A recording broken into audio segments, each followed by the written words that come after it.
Hello friends, welcome to legal and social awareness. Family courts में husband wife के बीच में जो म्यूचुअल कंसेंट से डिवोर्स के केसेस होते हैं, उन केसेस में एक कॉमन प्रॉब्लम है और प्रैक्टिकल प्रॉब्लम है जो आती है, और इस प्रॉब्लम की वजह से हस्बैंड वाइफ के बीच में एक दूसरे पर ट्रस्ट करना मुश्किल होता है, और ट्रस्ट ना करने के कारण ज़्यादातर केसेस में सेटलमेंट नहीं हो पाता है।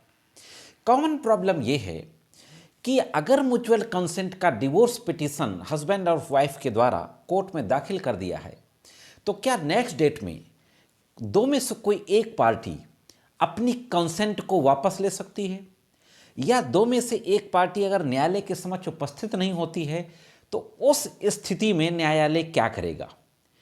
अक्सर न्यायालय उस स्थिति में करता है कि उस पिटीशन को खारिज कर देता है, क्योंकि म्यूचुअल कंसेंट से डिवोर्स की पिटीशन तभी डिसाइड होगी जब लास्ट तक दाखिल होने के बाद जो डेट पड़ती है, अमूमन 6 मंथ की डेट पड़ती है। हालांकि सुप्रीम कोर्ट ने कह दिया है कि उसको कम किया जा सकता है। मैं उस केस की भी डिटेल डिस्क्रिप्शन बॉक्स में दे दूंगा, आप उसको भी देख सकते हैं। तो जो नेक्स्ट डेट पड़ती है 6 महीने की या उससे कम, उस डेट में अगर एक पार्टी ने कह दिया कि साहब अब मेरी इसमें कंसेंट नहीं है, मैं डिवोर्स नहीं चाहता या नहीं चाहती, तो कोर्ट उसको डिसाइड नहीं करती थी। यह एक कॉमन प्रॉब्लम रहती थी।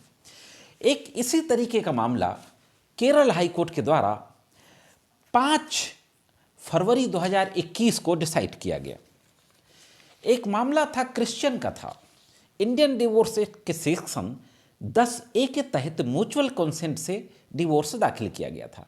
अगर पार्टीज हिंदू हैं तो सेक्शन 13B के तहत म्यूचुअल कंसेंट से डिवोर्स दाखिल होता है। अगर कोई दूसरे रिलीजन के हैं या क्रिश्चियन हैं तो 10A के तहत दाखिल होता है।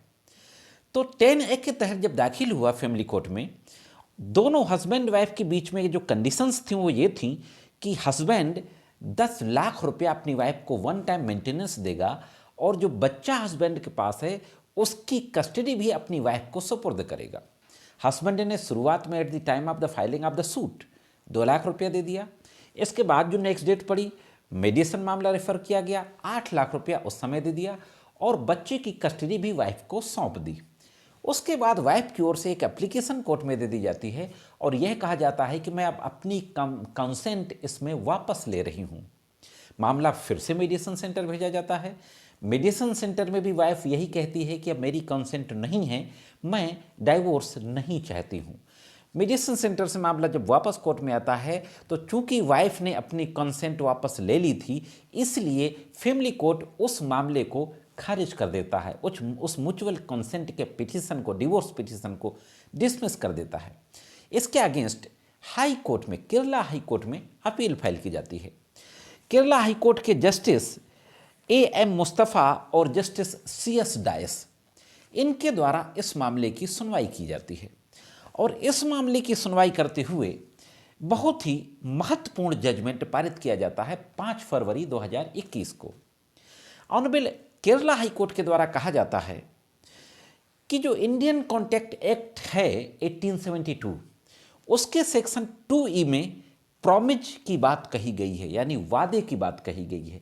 वादा या वादों का सेट, प्रॉमिज और सेट ऑफ प्रॉमिजेज, यह जो दोनों मिलकर लोगों को क्षतिपूर्ति का एक समझौता तैयार करते हैं, और दोनों लोगों ने अगर इस तरीके का समझौता तैयार किया है तो किसी भी एक पक्ष को उस समझौते से अलग होने का अधिकार नहीं दिया जा सकता।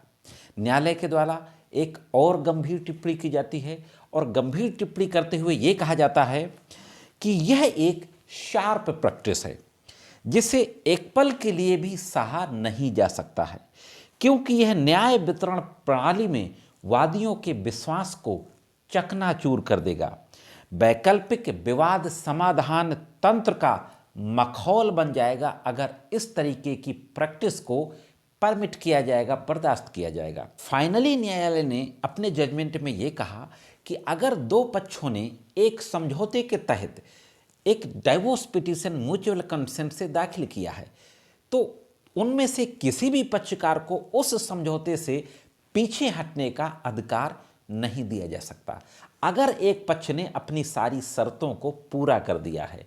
इस केस में पति ने सारा पैसा दे दिया था, वन टाइम मेंटेनेंस, और बच्चे की कस्टडी भी अपनी पत्नी को दे दी थी। ऐसी स्थिति में पत्नी को यह परमिशन नहीं दी जा सकती है कि वह अपनी सहमति विड्रा करे। जो फैमिली कोर्ट का ऑर्डर था डाइवोर्स पिटीशन को डिसमिस करने का, ऑनरेबल केरला हाई कोर्ट उस ऑर्डर को खारिज कर देता है। प्रैक्टिकल प्रॉब्लम थी जो ऑनरेबल केरला हाई कोर्ट के इस जजमेंट के द्वारा मैं समझता हूं कि एक ख़त्म हो जाएगी और बहुत रिलीफ मिलेगा उन लोगों को जिनको आपस में विश्वास नहीं होता था कि हम अगर सारा पैसा भी दे देते हैं तो आगे हमारी पत्नी वापस ना हो जाए या तारीखों में आना ना बंद कर दे। आज की वीडियो में सिर्फ इतना ही। यह जानकारी आपको कैसी लगी कमेंट्स करके ज़रूर बताइए। मिलते हैं किसी अन्य वीडियो में कानून की कुछ अन्य जानकारियों के साथ। तब तक कानून की विभिन्न तरीके की जानकारियों के लिए देखते रहें लीगल एंड सोशल अवेयरनेस।